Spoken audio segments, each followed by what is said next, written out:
बड'लेण्ड इउनिभारसिटियाव जागायखांनायनि उनाव आरो दाब दाब कलेजफ्राव बिदि सोमावसारनायनि उनाव दिनै फिन आरोबाव नैबे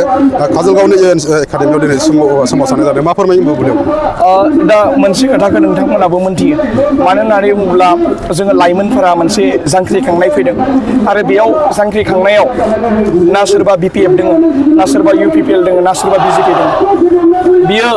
मोनसे ओरैबायदि बिग्रायनाय बे बिग्रायनाया माहारिनि मोनसे जांख्रिखांनाय ट्राइबेल जि लाइमोनफोरनि मोनसे जांख्रिखांनाय बे जांख्रिखांनायाव सोरनिबा माबा मोनसे थुनज्लायनाय सोरनिबा उमुक साननाय बिदि जेबो गैया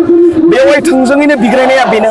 मोनद' जनजातिनि ST होनायनि बिरुद्धयै बिग्रायनाय बे बिग्रायनायाव जोंनि लाइमोनफोरा मोनथिदों आरो जांख्रिखांदों बिग्रायनाय आरो मोनथिनाया बेनो जे जोंनि थामोनथा आरो रैखाथिया मा जागोन नङा होमबा जोंनि फैबाय थानाय इयुना मा जागोन बेखौ लानानैनो जोंनि बिग्रायनायखौ जोङो इउनिभारसिटियाव जोङो जागायदोंमोन जागाय इउनिभारसिटियाव जोङो जागायनानै मोनफ्रोमबो कलेजनि फरायसाफोरा बिथांमोना दैदेनदों बिथांमोना मोनथिदों निस्सय बिथांमोना इडुकेटेड मानसि बिथांमोना फरायफुनाय सासे फरायसा नंगौना नङा जोंबो सासे फरायफुनाय सासे इउनिभारसिटिनि फरायसा बिथांमोनाबो मोनथियो दि मोनद' हारिनो ST होनाय लोगो लोगोनो जोंनि माहारि आरो थामोनथा आरो रैखाथिया बहा थांगोन गैया नङा होब्लाबो जोंहा माबा मोनसे नङा माबा मोनसे जोंहा इफेक्ट जागोन बिनि थाखायनो लाइमोनफोरा मोनसे गसंखांदों आरो मोनसे सोमावसारनायखौ लादों आरो बे सोमावसारनायखौनो दाखालि BTC सेक्रेटारियेटआव माबा मोनसे जेनेबा हमनानै ला जिबायदि जानांगौमोन बेबायदि जाबाय नङा होमबा बेफोरबायदि थासारिया जानाङामोन जोंबो बेखौ सानदों नाथाय आनफर्चुनेटलि मोनसे जाथाया जाबाय नाथाय बे जाथायखौ सार बिथांमोना जों बिथांमोनखौ रिसपेक्ट खालामो सार बिथांमोना जोंखौ जि सोरनिबा थुनज्लायनाय सोरनिबा उमुक जों बुंदों थोंजोङैनो बर' रायजो राजा बिथांमोनखौ जों खावलायहरदों जोंनि जि सोमावसारनाया ना बेयाव आबसुल' थागोन ना बेयाव बिसल' थागोन ना सोरबा राभाल' थागोन गासैबो बेयाव जोङो नेवसियाखै सोरबा BPFबो फैदों सोरबा UPPLबो फैदों सोरबा BJPनि सापर्टारफोरा फैदों बे बिग्रायनाया जादों माहारिनि बिग्रायनाय बेयाव सोरनिबा उमुक नोंनि उमुक बिदि साननायनि बेयाव खोथा गैया समा थोनदों समजों लोगोसे जावरिखांदों बेनो बड'लेण्ड इउनिभारसिटियाव मोनसे थासारि गुलुं गुजुं थासारिनि उनावहाय नोंथांमोना बुंदोंमोन BTCनि जिखिनि चिफ राव महिलारिया नैबे ST गनायथि होनायखौ बोखाङा लाफिनगौ होननानै नाथाय दिनैसिम बिथाङा बोखाङा लाफिनाखै मा फोरमायो बुब्लियाव नाय आं मोनसे बाथ्राजों आं बुंबावदों जोङो फरायसा हिसाबै मोनसे बुस्थुखौ जुदि बुङाब्ला जोङो मिस्टेक जागोन हाग्रामा महिलारि सारा बिथांखौ जोङो रिसपेक्ट होयो मानो होननानै बुङोब्ला बिथाङा 17 बोसोर जोंनि BTCखौ दैदेननायनि उनाव बिथाङा नै आरो मोनसे सरकाराव फैफिनबाय नङा होमबा गासै राजनितिकनि जोङो लिडारफोरखौ जोङो रिसपेक्ट होयो नाथाय बाथ्राया बेसो NOC हरनायनि बेलायाव जोंनि जि लाइमोनफोरा बिथांमोना दुखु मोनदों आंबो दुखु मोनदों गासैबो दुखु मोनदों बर' माहारियानो दुखु मोनदों मानो होननानै बुङोब्ला दिनैनि दिनाव BPF सोरबा UPPL सोरबा BJP साननायनि मोनसे बाथ्रायानो बेयाव फैया सोरबा माहारिबाद सोरबा एबसु सोरबा बनसु सोरबा BSU बिदि साननायनि बाथ्रायानो फैया ट्राइबेल माहारि हिसाबै गासैबो फैदों नाथाय उइथड्र खालामनायनि बेलायाव सोमावसारगिरिया जे 24 आवार्सनि गेजेराव जि उइथड्रनि मोनसे स्टेटमेन्ट होदोंमोन बे स्टेटमेन्टआव सार बिथाङा जि प्रेस मिटनि गेजेरजों फंनैसो बाथ्राखौ जोङो बुंनायखौ जोङो नुनो मोनदों नाथाय उइथड्रनि बाथ्राखौ बुंनाय जायाखै नाथाय बे बेलाखौ जोङो माहारि दैदेनगिरिफोरा जोङो सावरायबाय थानाय जादों बिनि जि सारनि बिथांनि जि फिननायखौ जोङो माबायदि जोङो मोनगोन आरो बिनि थाखाय जोङो माबायदि बिग्रायफिनगोन नङा होमबा जोंनि मोनथायनि थाखाय जोङो सानदों जोंनि बिग्रायनाया BTCआव जोङो बिग्रायबाय थाबाल' जानाय नङा जोंनि बिग्रायनायखौ जोङो आसामसिमबो लांनांगोन जोंनि बिग्रायनायखौ जोङो जन्तर मन्तरसिम जोङो दिल्लीयावबो जोङो लांनांगोन बे बिग्रायनायखौ जों सानदों मानो होननानै बुङोब्ला बेयाव जोङो जेबो साननाय जोङो जेबो गैया बेयावहाय जोंनि साननाया मोनसेल' क्लियार नांगौबा जोङो जोंनि जिउखौनो दान होगोन जोंनि माहारिनि थाखाय जोंनि थामोनथानि थाखाय बेयाव जोंहा जेबो गिनाय गैया नाथाय जोंखौ जि षड़यन्त्र खालामनानै बबेबा मोनसे पलिटिकेलनि माहारिनि थाखाय माहारि आफादजों सरजाबनानै माखासे बाथ्राखौ बुंदों बेबायदि बाथ्रा बुंनायनिफ्राय बिथांमोना गोजानाव थानांगोन मानो होननानै बुङोब्ला जोंनि बिग्रायनाया थोंगोर आरो जोंनि बिग्रायनाया जोङो बिग्रायलांबाय थागोन जेब्लानोखि जोङो जेब्लासिम थांना थागोन जों अपोज खालामबाय थागोन जि 6टा जनजातिनो जि ST होनायनि सायाव रुलिंजों लोगोसे बर'नि MP MLAफ्रा दासिमबो बुंदों दे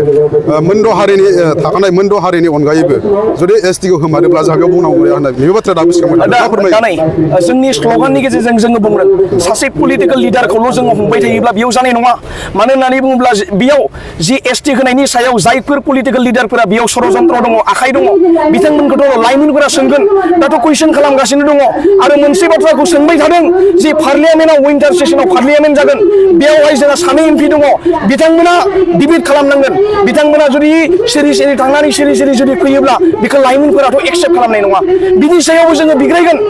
मानो होननानै बुङोब्ला थामोनथाय आरो रैखाथिनि थाखाय बेयाव पार्टिनि साननाय गैया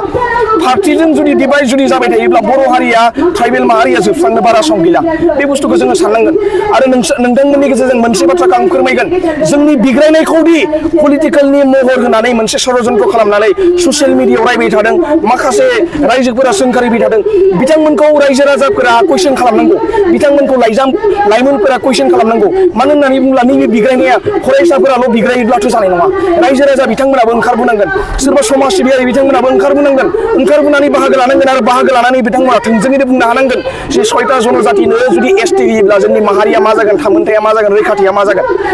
बर' हारियाथ' दिनैनिल' थाखाय नङा ट्राइबेल माहारिया जुग जुग थांगोन बियो गाबोननि थाखाय सानबाल' जाया सोरबा राजनितिक दैदेनगिरिया लाबालाबनि थाखाय गादिखौ सानबाथ' बियो जानाय नङा होमबा बिथांमोनखौ जों रिसपेक्ट होयो बिथांमोनखौ रिसपेक्ट होनानैथ' जोङो बिथांमोनखौ दैखायदों बिथांमोनखौ जोङो शिफ बानायदों बिथांमोनखौ सोरबा मन्त्रि एमएलए बानायदों नंगौना नङा जोंनि साननाया बेसो बिथांमोनाबो बाथ्रा बुंनांगोन सोरखौबा जोङो सासे राजनितिक दैदेनगिरिखौ जों सानखारिबाय थाबा जाया बेयाव लिपटआव थानांगौ माखासे दैदेनगिरिया एमएलएफोरा मानो बाथ्रा बुङा मन्त्रिफोरा मानो बाथ्रा बुङा बेखौ जोङो कुइसन खालामनांगोन आरो कुइसन खालामबाय थादों आरो कुइसन खालामगोन आरो जों सोमावसारगोन आरो बिनि फिथाइखौबो जों होगोन खोथाया बेसो जोंहा आरो बिथांमोना जि ससियेल मिडियायाव गाज्रि फोसावबाय थादों बेखौ रायजो राजाफोरा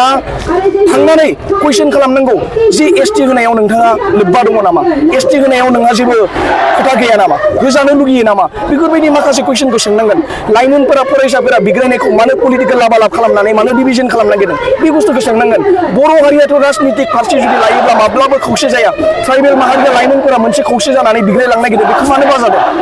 हारिफोरा बेखौथ' बिजिरनांगौ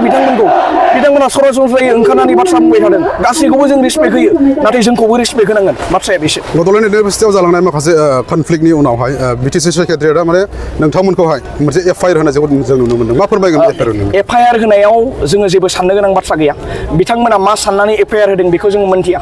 नाथाय बाथ्राया बेसो फरायसाफोरा दिनै ट्राइबेल माहारिया लाख लाख स्टुडेन्टफोरा बिग्रायनो थाखाय रेडि बेयाव ना सोरबा उमुक पलिटिकेल पार्टिजों जड़ित दङ उमुकदो दङ ना सोरबा माहारिजों दङ सोरबा माहारि आफादजों दङ सोरदोबा दङ गासैबो ओंखारनानै मोनसे सोमावसारनो थाखाय बिथांमोनाबो रेडि दङ आरो बिनि थाखायनो दिनै ओंखारदों दाखालिबो ओंखारदों जेरैबायदि बिटिसि सेक्रेटारिएटआव जाबाय आरो बिथांमोना थोंजोङैनो बुंदों दि जोंनि मोनथाय आरो थामोनथायनि थाखाय जुदि राजनितिक दैदेनगिरिफोराबो जोंनि दैदेनगिरिफोराबो जुदि राव होआब्ला जोंथ' जिरायनानै थानायनि सम नङा जोङो बिग्रायनांगोन जोंनि मोनथायनि थाखाय सोर बिग्रायगोन नङाबा आरो बे बिग्रायनायखौ जुदि माबा मोनसे जुदि केस होनानै माबा मोनसे धमखि धमका होनानै जुदि जोंखौ जुदि माबा मोनसे जुदि खालामनो जुदि सानोब्ला बेयाव रायजो राजाफोरा फिननाय होनांगोन बेयाव जोंनि ट्राइबेल माहारिनि लाइमोनफोरा बेयाव फिननाय होनांगोन आरो ओरैनोथ' जों नागारनाय नङाना खोथाया बेबो मोनसे दा खोथाया बेसो बिथांमोना जों मोजां खामानि मावदों बिग्रायदों बिथांमोना समालोचना खालामबाय थादों बिथांमोना बुंदों उमुक बिदिथ' साननाङाना बेयावथ' नै ना सोरबा एबसुनिल' फैदों ना सोरबा उमुकनिल' फैदों बेयावथ' गासैबो फैदों आरो गासैबो फैगोन रायजो राजाया पलिटिकेलि डिभाइड जाबाय थानो नाङा दिनैनि समाव खौसे जानायनिसो सम बिथांमोना साननांगौ बेखिनि बाथ्राखौ आरो खौसेनि मोन्थोरजों जुदि थाङोब्ला निश्चय बर' हारिया ट्राइबेल माहारिया मोनसे स्टेटसिम मोनहैगोन नंगौना नङा मान मर्यादाया जुदि जोबलाङोब्ला भबिष्यतआनो जुदि जोबलाङोब्ला थामोनथा रैखाथिनि बाथ्राया बहा थागोन इयुन जेनेरेसना बहा थागोन आरो जायफोर आं मोनसे बाथ्राखौ आं खावलायनो लुगैगोन रायजो राजाफोरा जि गामि ओनसोलाव थागासिनो दङ बिथांमोना थुलुंगा होदों बिथांमोना जोंखौ सापर्ट खालामदों बिथांमोनखौ जोङो साबायखर बावदों नाथाय बिथांमोनाबो ओंखारबोनांगोन जायफोर जि ससियेल मिडियायाव जोंखौ गाज्रि रावदों बुंदों रायदों बिथांमोनाबो नुजाफैनांगोन मानो होननानै बुङोब्ला दिनैनि बिग्रायनाया सासे सानैनिल' बिग्रायनाय नङा सोरबा उमुक राजनितिक पार्टिनि सोरबा उमुकनि थाखाय बिग्रायनाय नङा बे बिग्रायनायनि माहारिनि थाखाय बिग्रायनाय आरो माहारिया बिग्रायदोंब्ला बेयाव नों आं साननायखौ गारनांगोन आरो मोनसे खुन्थिया लानानैनो बिग्रायनानै बे थामोनथा आरो रैखाथिखौ जोङो लाखिनांगोन आरो लाबथाबाय थानांगोन समाज थाखोनि माखासे सुबुंफोरखौ आरो समाजखौ नोंथांमोननि आन्दोलनाव बारसोमफानो मा खावलायनो सानो जोङो खावलायदों जोंनि सोमावसारनाया जाबाय आं नोंथांमोननि गेजेराव आं फोरमायदों जोंनि सोमावसारनायखौ जों ओरैबायदि खस्थ'आव जों लांबाय थादों सोरजोंबा जों धमखि जादों दाखालि बिग्रायबाय बिग्रायखांनायनि उनाव फैनायाव लावथिदों ओरैबायदि सामला सुमला बेयावहाय जेरबा मानि बिथांमोना बुना हरदों सोर बुदों सोर नांसुनिया मानसिया बेबायदि बुना हरदों जोंनि थामोनथा रैखाथिनि थाखाय बिग्रायनायखौ बिथांमोना बुनो थाखाय मानो थाखाय बिथांमोना बुना हरखो हारिनि थाखाय बिग्रायनायाव जोंनि दिनैनि दिनाव नुबाय थायो बर'दों बर'सो डिबेट जागासिनो बर'दों बर'जों माबा मोनसे बाथ्रा दान्थे बिदान्थे जागासिनो गुबुन जाथि हारिया ओरैबायदि बुंगासिनो आथें सिङाव लाखिगोन बिथांमोनखौ गादबगोन जोङो जोंनि पावारखौ नाय बिथांमोनाबो राजनितिक मोन्थाय हानि मोन्थायखौ बिथांमोना नागिरदों जोंनि बर' हारिया मा सानगासिनो दङ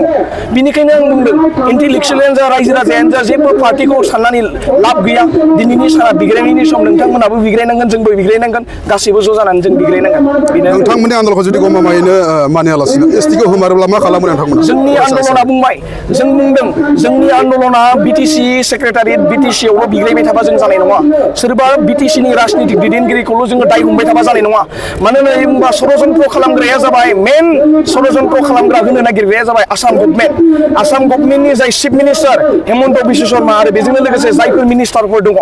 बेयाव मेन मानसियानो जायो बिसोरो बिथांमोनखौबो जों कुइसन खालामगोन जोंनि बर' माहारिनि जे राजनितिक दैदेनगिरि बिथांमोनखौल' जों सोंखारिबाय थाबा जों जाया स्टेट गभर्नमेन्टसिम जोङो थांगोन स्टेट गभर्नमेन्टनिफ्राय जोङो दिल्लीसिम थांनानै जों जन्तर मन्तराव फरायसाफोरानो लोब थांगोन जोङो बिग्रायहैगोन जोङो पार्लियामेन्टआव जोङो बिग्रायहैगोन जोंखौ हमदों जोंखौ जेल होदों जोङो जेबो जों साना माहारिया थांना थानांगौ बेनिखायनो गासैखौबो आं अनसायनो खावलायदों सोरबा फेसबुक सोरबा ससियेल मिडियायाव बेबायदि दान्थे बिदान्थे जानाङा जों खौसे जानानै जोङो बिग्रायलांनांगौ आरो बेयाव जोङो जेबो उमुक साननो गोनां जेबो बाथ्रा गैया जोंनि थांखिया मोनसेयानो 6टा जनजातिखौ एसटि होनायनि गोजानाव दोननांगौ मानो होननानै बुङोब्ला जोंनि थामोनथा रैखाथिखौसो जों लाखिनानै जोङो थांनांगौ बेनो आरो